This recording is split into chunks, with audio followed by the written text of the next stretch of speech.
I'm Jeremy Scahill from Dropsite News. Thank you very much for joining us on this momentous evening.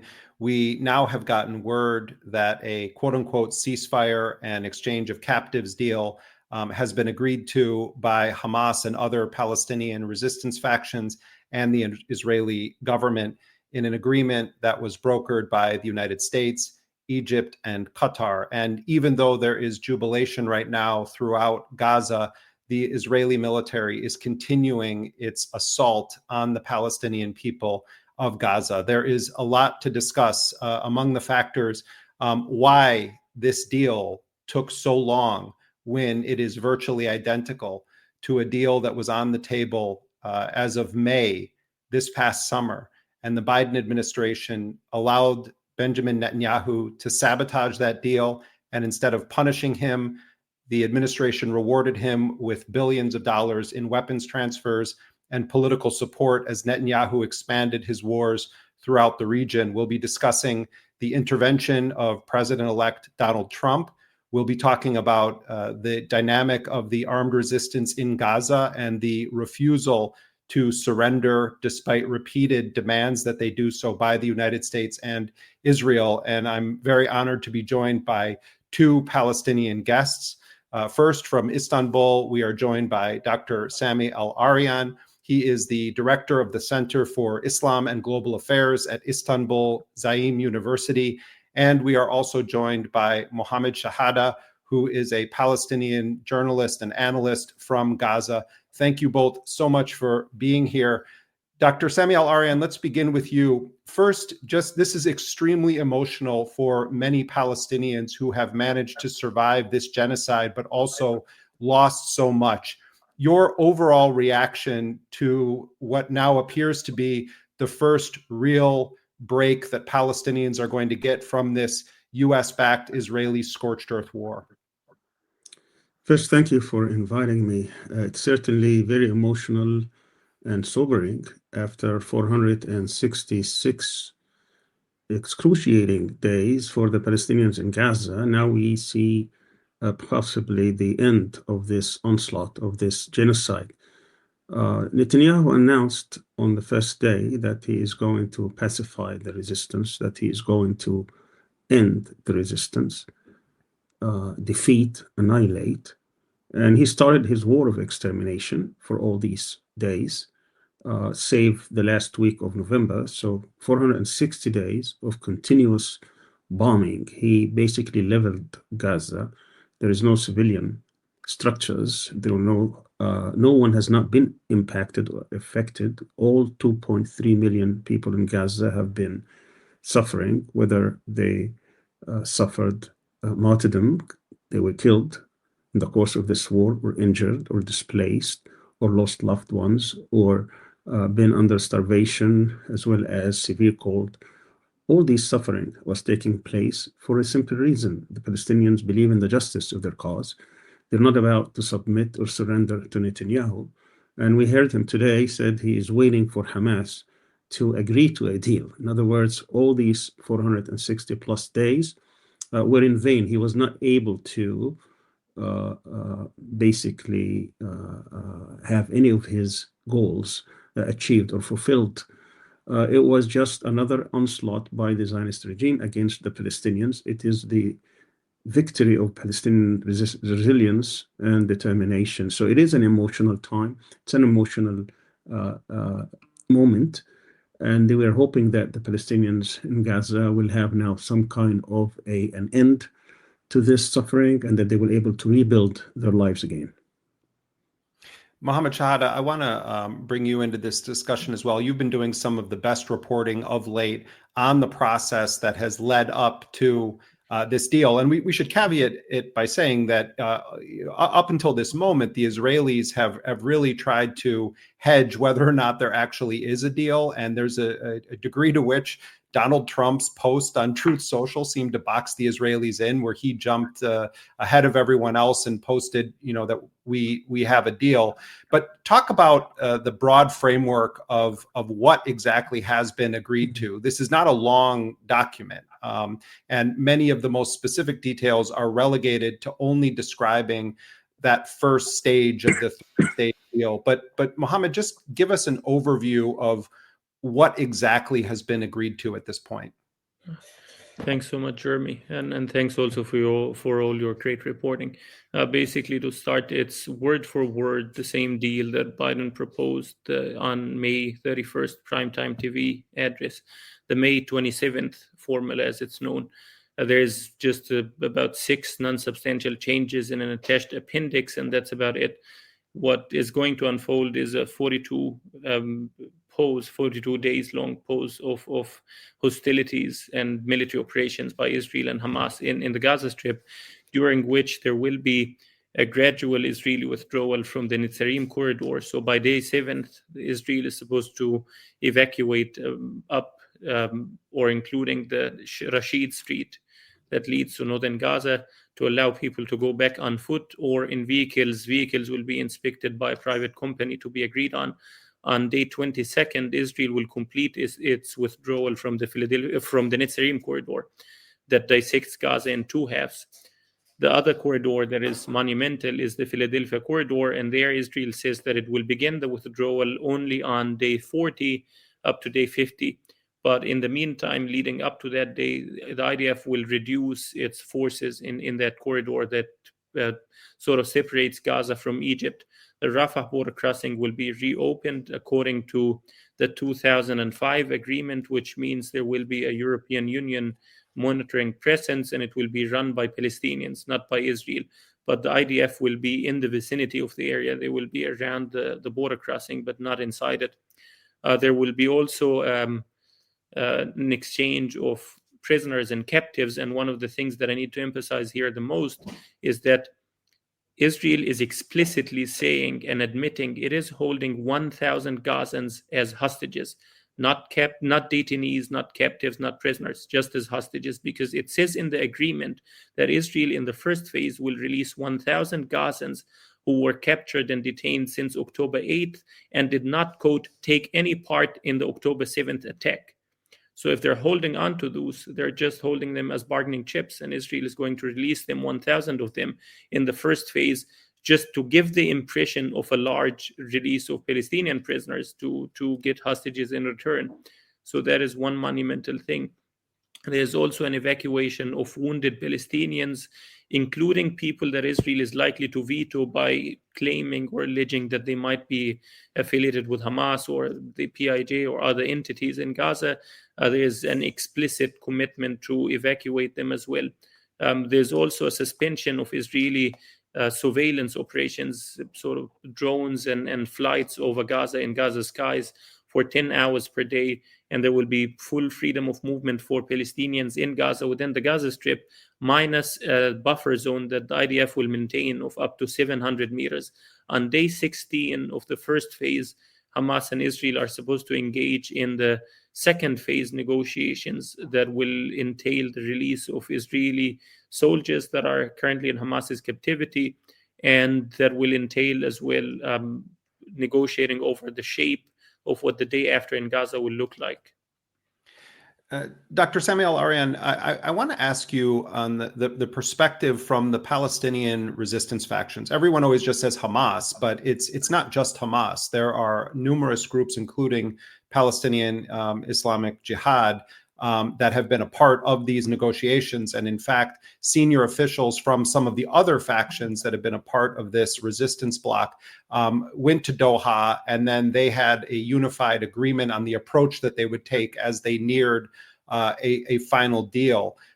There is talk in the Israeli media that Netanyahu is sort of telling people that, listen, this is really just going to be a one-phase deal, and then we're going to be able to just resume the war again. That dynamic is out there. But before we get into how Netanyahu may play games or try to just continue on with the genocidal war after this first phase, I want to get your take on what is the perspective of the Palestinian resistance factions on this deal and what they get out of it.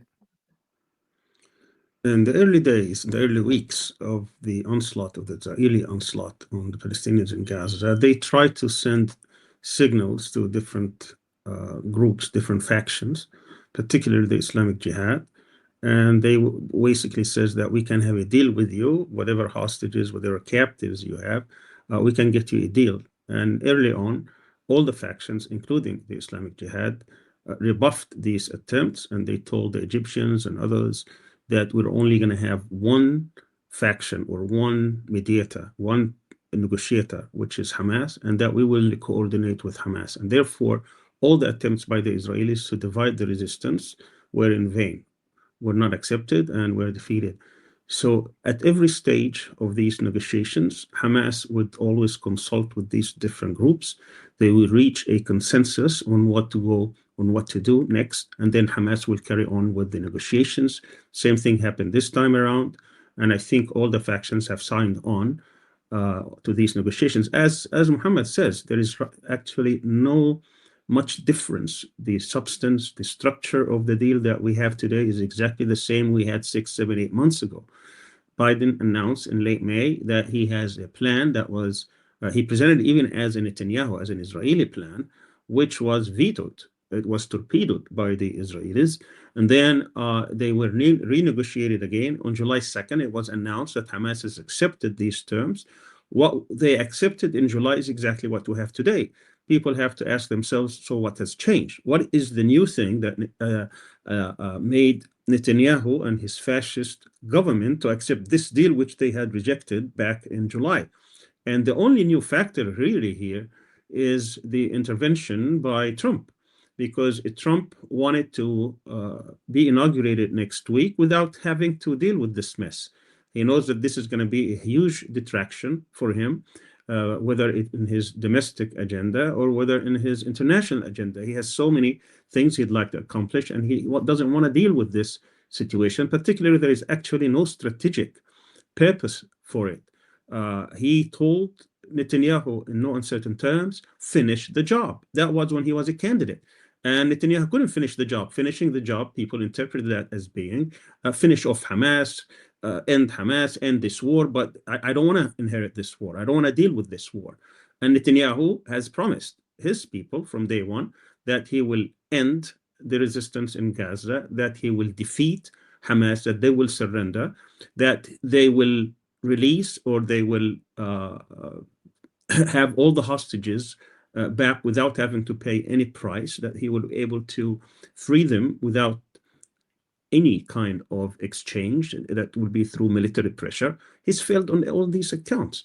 So now we're days away from Trump, and Trump said, okay, I've given you the chance. You couldn't do it. Now you have to do it under pressure. And that's the only new factor in this formula, because it's exactly the same formula that Hamas has accepted months ago. Now you say, what is Netanyahu or what is Trump offering in this exchange? And I believe he's giving them some carrots. He's promising them possibly, because Netanyahu is trying to obviously get his right-wing extremist partners to sign on to this, and they haven't. Whether it is annexation of land territories in the West Bank, or whether it's something in Syria or Lebanon, or maybe a strike against Iran, or possibly, and this is probably what Trump has in mind, a deal with Saudi Arabia, a normalization deal with Saudi Arabia, in which Israel will be integrated. Whatever it is that Trump is thinking, he wants to get rid of this war that has not resulted in anything but an absolute disgrace, not only for Israel, but for a complicitous, the United States, which has given Israel all it wants, politically, militarily, you name it, economically, and has, in this situation, lost the whole international order that it has built since World War II. Mohammed, I want to ask you also about the Trump factor in all of this, but just to remind people that since the summer, none of these people needed to die. This deal could have been on the table, and we were told throughout the election campaign by the Democrats, by the surrogates for the Harris campaign, that they were working tirelessly, that they were working around the clock to achieve a ceasefire. And one of the dimensions here that I think becomes clear is that for whatever anyone thinks of Donald Trump, he utilized tools that are all about the power of the presidency when he hasn't even resumed office yet. And Joe Biden systematically refuse to ever use any of the most powerful levers available to an American president to stop this, which leaves the conclusion out there that Biden didn't stop it because he supported it. But I wanted to ask you, because you've been talking to negotiators, to Arab diplomats, to others in the region, what's your assessment of how significant Trump's interventions have been since he became the president-elect? Monumental. So until recently, mediators would tell me that everything would change if Biden would only name and shame Netanyahu, call him out publicly for rejecting and refusing the ceasefire repeatedly since May last year. So basically, everything that was changed is just Trump jumping in and doing that, nothing more. All he needed to do was just apply a little bit of pressure on Netanyahu and say, get a deal done. Netanyahu got it done immediately. Whereas for Biden, as a senior Arab diplomat put it recently to me, she said, Biden is just ideological. Trump is transactional. He's a businessman. Biden, his heart is in it. He's fully devoted to supporting Israel. And he sees any pressure on Israel as, quote, tainting his legacy. He wants his legacy to be the most pro-Israeli president there is ever. So he chose that legacy over Kamala Harris's chance or opportunity to win. Now with Trump, there is another dimension, as Dr. Sami mentioned, there's a transactional dimension that we don't know about yet. We know, of course, that Trump's pressure on Netanyahu sealed the deal. That is something that is undoubted. In the very last minutes of the negotiations, Netanyahu tried to maneuver by insisting on a couple hundred meters of the buffer zone. So now it's 700 meters. He wanted it to be 900 instead. And then Steve Witkoff had to press him and get that compromise out of him, and other issues as well, without which a deal would have never been sort of completed. But on the other hand, we are getting reports from Israeli media that are saying that Trump gave Netanyahu a gift bag in return, and that gift bag includes a promise to allow Israel to violate the ceasefire and provide them with cover for it. So in other words, to resume the war in Gaza as soon as the first phase is completed, never going into phase 2, just getting 33 hostages out and then back to war again. The gift bag also reportedly includes lifting all Israeli settlers, extremists, settler organizations, Israeli shady tech companies like NSO that is responsible for the Pegasus spyware, lifting all sanctions on those companies and individuals. And number 3, allowing Israel a major chunk, a major land grab or land theft in the West Bank. So that might be the case. It checks out. The other thing is that this morning, until the very last minute, we're getting reports from Netanyahu saying that he's telling Bezalel Smotrich, no, don't worry. It's only going to be a pause. It's not the end of the war. We will resume the war again.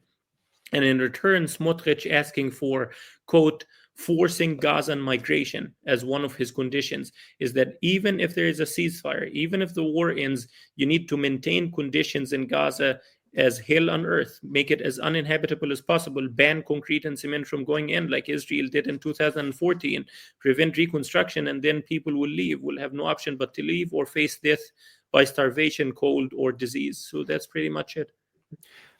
Dr. Al-Arian, we also have, as it appears that there's at least going to be a pause in Israel's massive attacks against the people of Gaza. Aid, we hope, is going to come in as soon as possible. You're going to start to have an exchange of captives. And of course, overwhelmingly, or at times exclusively, the discussion is about the Israelis who are being held in Gaza.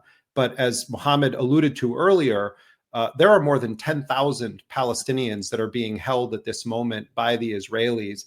Thousands of them are being held in what they call administrative detention, which means that they have limited or no access to a lawyer or any form of due process. You have hundreds of children and minors, many of whom have been put through a military court system.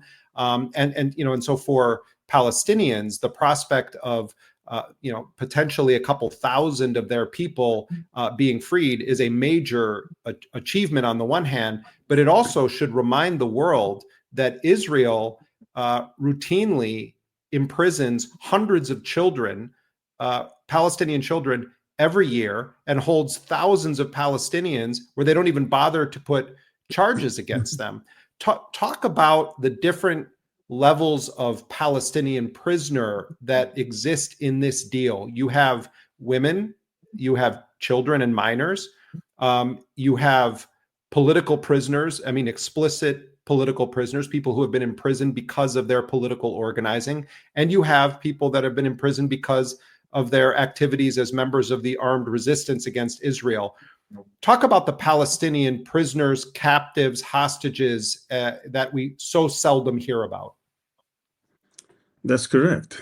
Before October 7th, there were about 5,700 Palestinians in Israeli prisons, 1,800 of which were under what is called administrative detention. These are people who are arrested and were arrested without any charges. They never had any pending charges against them, yet they were in prison, they were in custody, they were mistreated.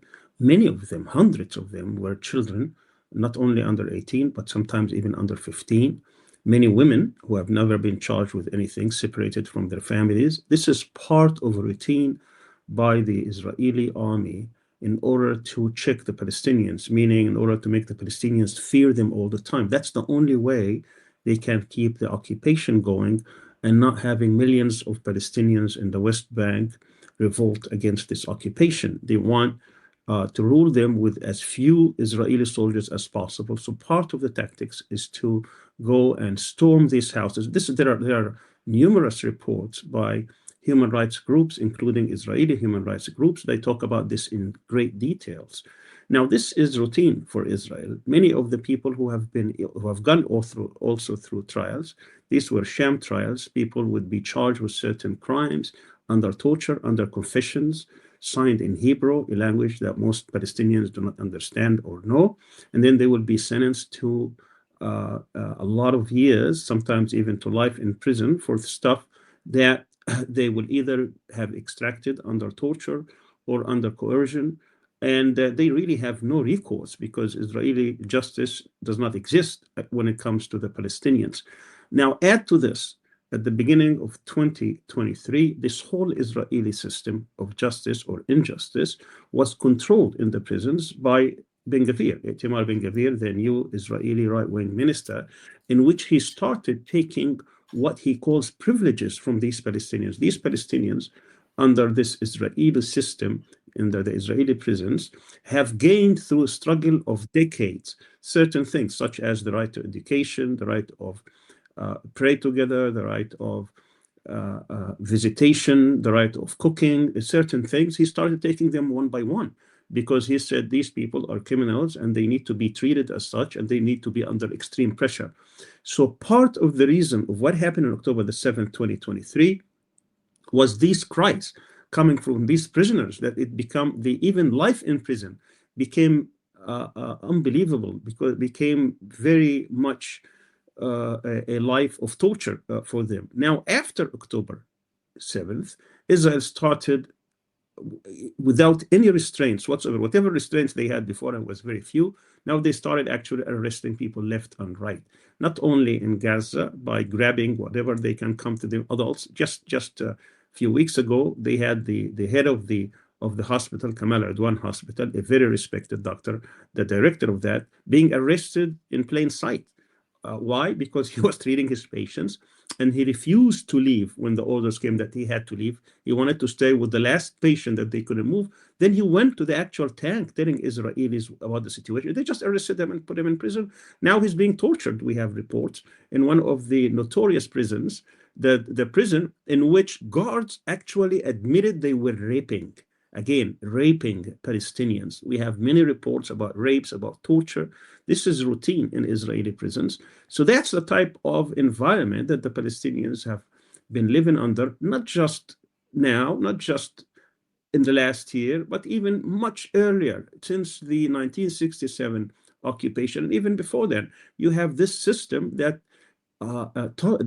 is trying to torment the Palestinians so they will never resist, that they will give up this notion that they can resist Israeli occupation and Israeli control of their lives. Now, Sami, go ahead, finish your thought. No, I just wanted to say that now we have thousands of people. So what this deal is going to do is to get many of these people out of this prison, out of this misery, whether it is after October 7th, thousands of people would be released, and they're not under trial. I mean, they're just in mass detentions, and some people say that they are in a very, very small, crowded rooms, as well as those who have been sentenced to life sentences and large and long sentences as well. They will also be a part of this deal. Yeah, I wanted to ask, and either of you can take this, but in addition to the categories of prisoner, Palestinian prisoner that you're discussing, Dr. Al-Arian, you also have people that were leaders of the resistance that are in prison. Most commonly, we talk about Marwan Barghouti, who in some circles he's compared to being a kind of version of a Palestinian Nelson Mandela, and there are, he's always been at the top of the list that Hamas has submitted, that they want him out. Israeli officials have been telling people no chance that they're going to release Barghouti. But Sami or Muhammad, talk about some of the other high-profile prisoners that are serving very long sentences and who they are that the resistance is asking to be freed as part of this deal. You want to take that one, Muhammad, or you want me? And now you can go ahead. Well, one of them, his name is Nail Barghouti. Nail Barghouti is the same name as also Marwan Barghouti. The Barghouti family is very well known as a family that has produced many people, freedom fighters. Nail has been in prison now for probably half a century. He was released briefly, and then he was rearrested after his sentence was completed, and they don't want to give him up. They want to just keep torturing him, tormenting him. So he's very prominent in the Palestinian struggle. You also have Ahmed Saadat. Ahmed Saadat is also a leader of the Popular Front for the Liberation of Palestine, one of the main factions that have been in existence since the 1960s. And also he has been arrested and he's been tried in a sham trial and he's been sentenced to life. And you have other groups from all factions. You have the Islamic Jihad has many people who have been also sentenced to life and long sentences, as well as people from Hamas. One of the things that Israel has demonstrated to the resistance is that it does not release people because of agreements, of so-called peace agreements or settlements. Because in the 1993 Oslo, there was a stipulation that this is going to be a new phase by which Israel is going to release many of these prisoners that it has been detaining and it has been holding because they didn't want any kind of resistance. So now that we have a new phase, that we turn the phase that they're going to release them. But Israel insisted on keeping many of these prisoners, many of these captives, despite the agreement. Actually, Clinton, during his time, when it was the White River Agreement or other kind of agreements or other kind of negotiations before the 2000 Camp David, he was intervening and interjecting with Netanyahu and other Israeli governments to keep their word to release these Palestinians. So that sometimes they would release few here and few there, but never in mass numbers. Until the Shalit deal came along in 2011, and Palestinians now saw that the only language that Israel understands is the language of force. Because with one captive, with one Israeli soldier, which is Shalit, Gilad Shalit, they were able to get over 1,000 Palestinians released, some of them in long sentences, including, by the way, somebody like Sinwar and others. So now the Palestinians literally including Yahya Sinwar and his brother Mohammed was one of the key people involved with that operation. And Mohammed Sinwar, a very important figure in the armed resistance right now, particularly in the south of Gaza. That's correct. So the lesson learned by the Palestinians is that negotiations don't produce results. Your loved ones will stay in prison and die in prison. But if you dare to challenge the Israeli army and just get one of them out, then you'll be able to release thousands. And that's Muhammad, one of the reasons why we had October 7th, by the way. I want to ask about some of the technical aspects of this related to this notion that Israel clearly has an intent at any moment it can find a justification to start intensifying its attacks against Gaza. One of the things that was a source of dispute all the way up until the last moments was an issue of where Israeli forces are going to be positioned when they quote unquote withdraw. And there's an issue of a buffer zone that's going to be within Gaza. You've been going through all of these components of the deal carefully. Can you walk people through what does it actually mean that Israeli forces are going to draw back or are going to withdraw, and talk about this issue of the border zone? And there was a dispute about maps. The Hamas delegation was saying the Israelis don't want to provide us with actual detailed maps showing where their troops are going to be coming from and going to, so that, and my understanding is that the reason that this was so important to the Palestinian negotiators is because in the past, Israel has exploited any vagueness that exists within the framework of documents to try to justify their own violations of these agreements. I just threw a lot at you, but can you walk us through that general architecture of what does it mean for them to be withdrawing in these phases and the issue of the buffer zone? Sure, absolutely. So what it means in the phases is that now Israel will begin negotiations with Hamas on day 16 of the first phase on what the second phase will look like. If they don't get to an agreement, phase 1 will continue to be extended indefinitely. That was Biden's proposal, which means that Netanyahu can simply create phase 1 as the new status quo in Gaza. That's the best case scenario, is basically Netanyahu trying to negotiate with Hamas and saying that I demand that every single Hamas member in Gaza packs their things and moves to Mars or the moon. And if you don't, we will continue to negotiate indefinitely, and we'll never get to phase 2, where you will have an increase of humanitarian aid going into Gaza, or phase 3, where you have the reconstruction beginning.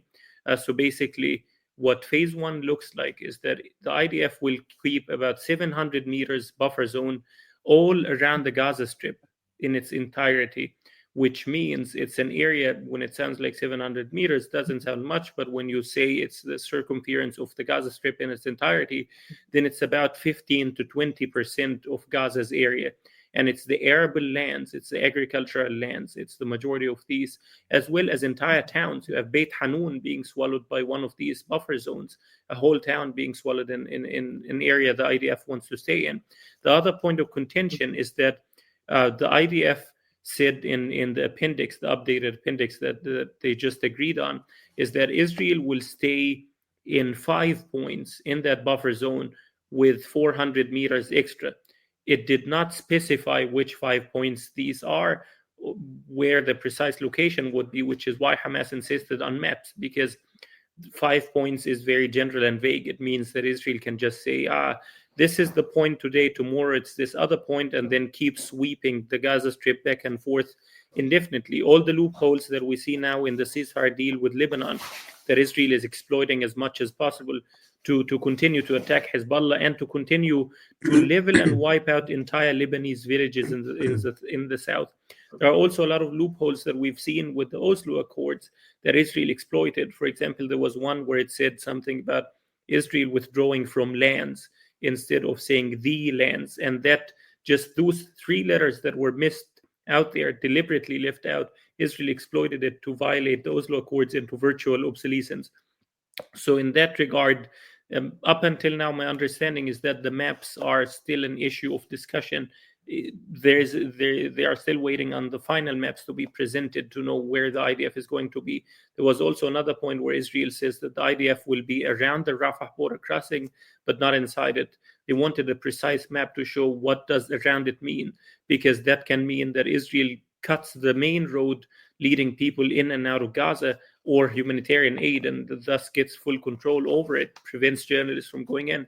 One of the main things that Israel is extremely worried about is journalists and fact-finding missions going into Gaza and showing us the full extent of the genocide that's been being hidden largely from our view for the last 15 months. So in that regard, if the IDF gets to cut the main roads, they can just continue to prevent it, and that's the insistence on the maps. There are other loopholes as well. It does not say that this is an agreement of a ceasefire. It says this is an agreement of sustainable calm or sustainable quiet that will lead to a permanent ceasefire between the two sides, which can be also another loophole that Israel exploits. So as we've seen numerous times, Netanyahu will spare no effort to continue the war again. He's just saying it today, this morning. It was all over Israeli news as well.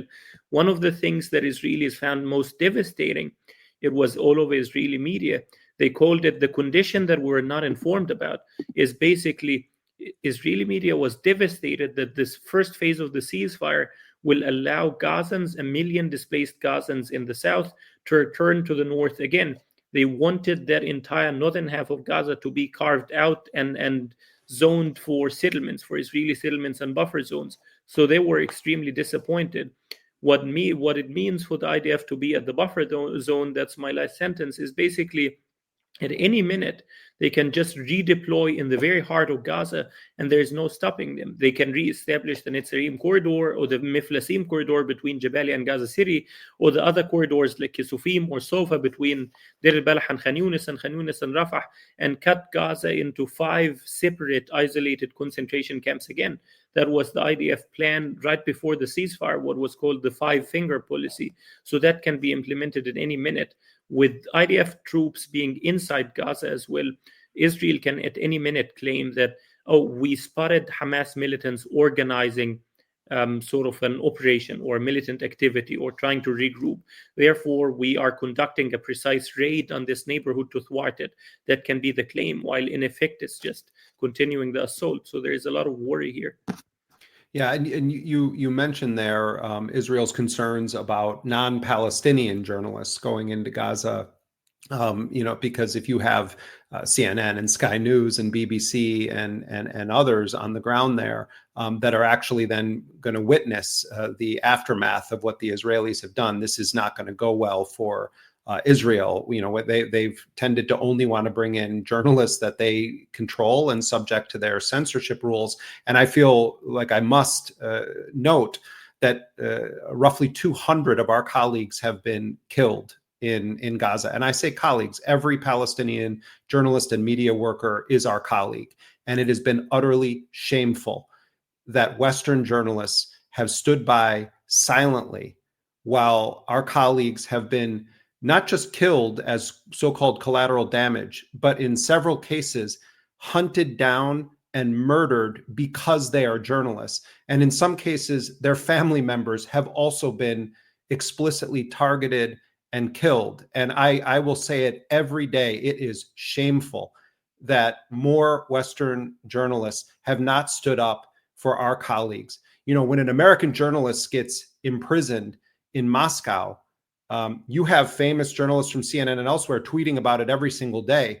Well, they have treated our colleagues, our Palestinian colleagues in Gaza, as some kind of disgusting version of Israel's Squid Game against journalists, where they're putting them through this dystopic reality where any day they could just be killed for doing their jobs, and intentionally killed. Our colleague Abu Bakr Abed, brave journalist who reports for Dropsite News, spoke at a press conference the other day when he talked about how the world has witnessed the bodies of Palestinian journalists being mangled and murdered in every possible way, and yet so many have stood by silently. So I stand in solidarity with our colleagues in Palestine, specifically in Gaza, who are enduring an unconscionable horror, the likes of which we've never seen in the journalistic profession. We only have a few moments left, but Dr. Sami Al-Arian, I think we must talk about the West Bank, because while Israel may pause, hopefully it ends, but may pause its war against the Palestinians of Gaza, it is intensifying right now in the West Bank. This is the second day in a row that Israel has conducted its own airstrikes inside of the West Bank. Last night, they struck in Jenin, and this comes on the tail of the Palestinian Authority security forces, which many Palestinians view as an extension of the Israeli occupation, engaging in their most significant military operation against not just the resistance in Jenin and elsewhere, but also, according to Mariam Barghouti, who reports for Dropsite News from the West Bank and just did a great, powerful story from Jenin, that it is effectively collective punishment also against the broader population. There are concerns that Israel may try to formally annex the West Bank. It seems quite clear that the aggressive expansion of settlements is going to continue.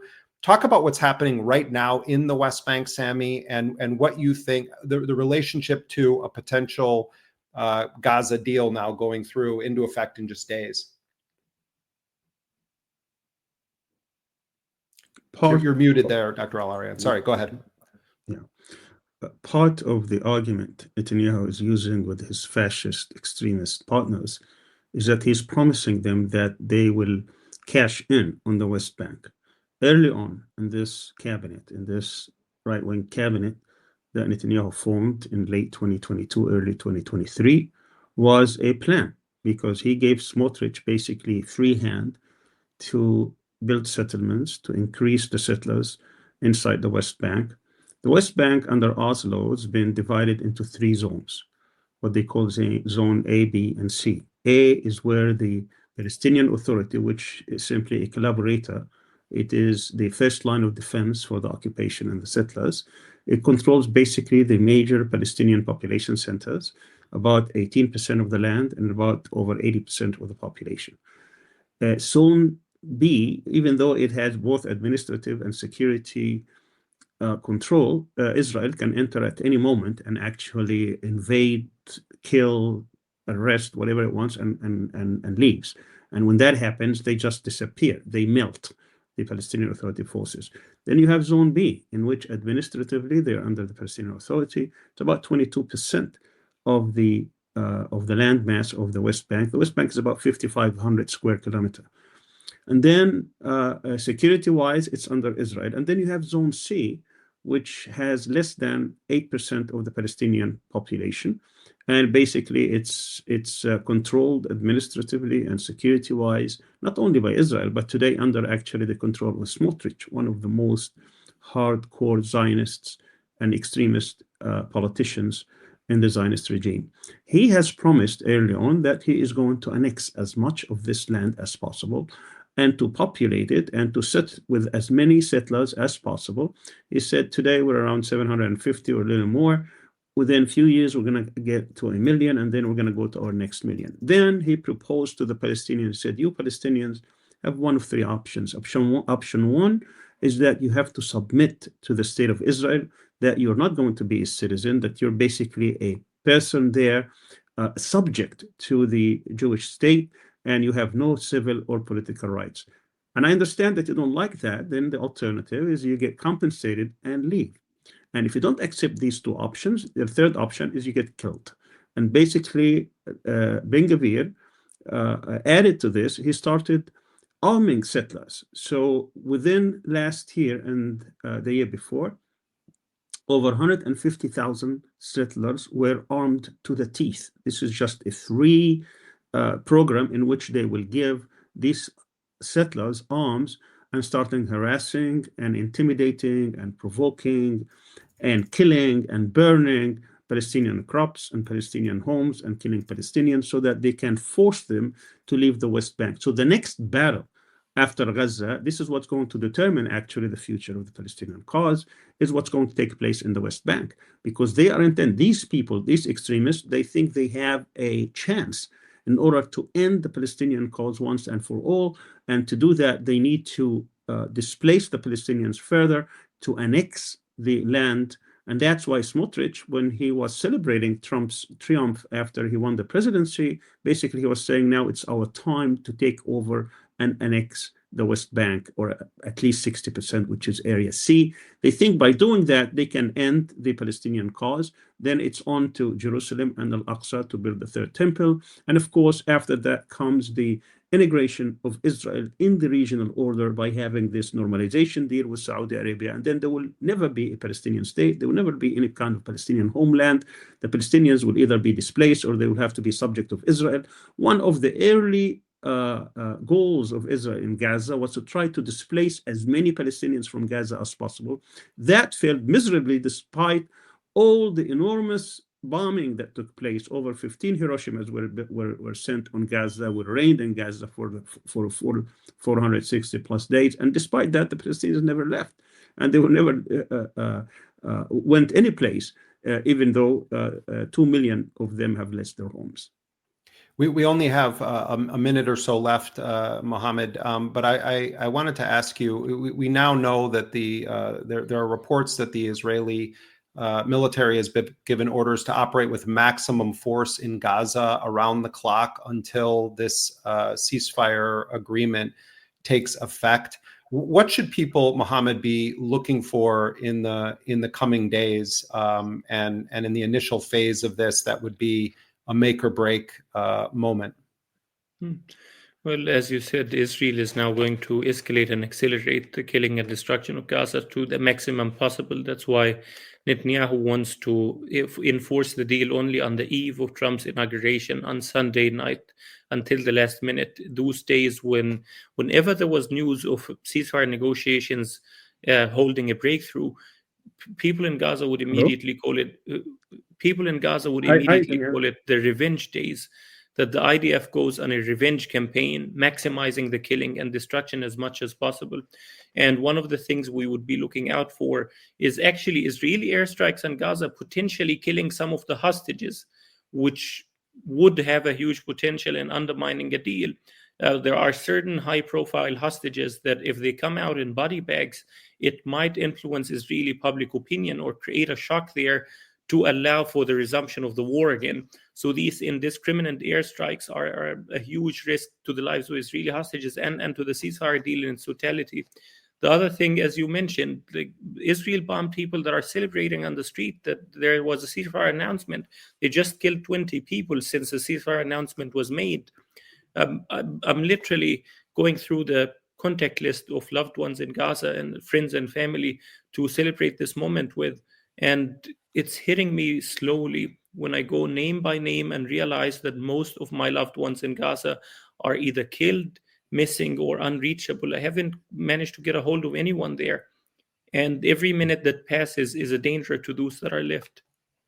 Yeah, and it's such a powerful reminder listening to you, Muhammad, that every time we talk to any Palestinians in our lives, they've all lost people. They've all lost family members. I know, because I know the Al-Arian family personally, I know that Dr. Sami Al-Arian's wife has lost over 200 members of her family in Gaza. And it's something that I think all journalists should keep in mind, that when you're interviewing Palestinians about what's happening in Gaza, this is not just some abstract academic conversation, that you all have the temerity, the bravery, the integrity to actually be able to analyze what is ultimately an attempt to wipe your entire people off the map. And I think people should be sensitive to that when they speak to Palestinians. We're deeply grateful for the work and the analysis of both of you. Dr. Sami Al-Arian, thank you so much for being with us and for all of your work. And Muhammad Shehada, thank you for such great work that you've been doing, not just on the issue of the ceasefire negotiations, but all throughout these past 16 months, documenting the horrors on the ground in Gaza. Thank you both. Thank you, Jeremy, and thank you for DropSite. Thanks so much for your great work as well. Thank you.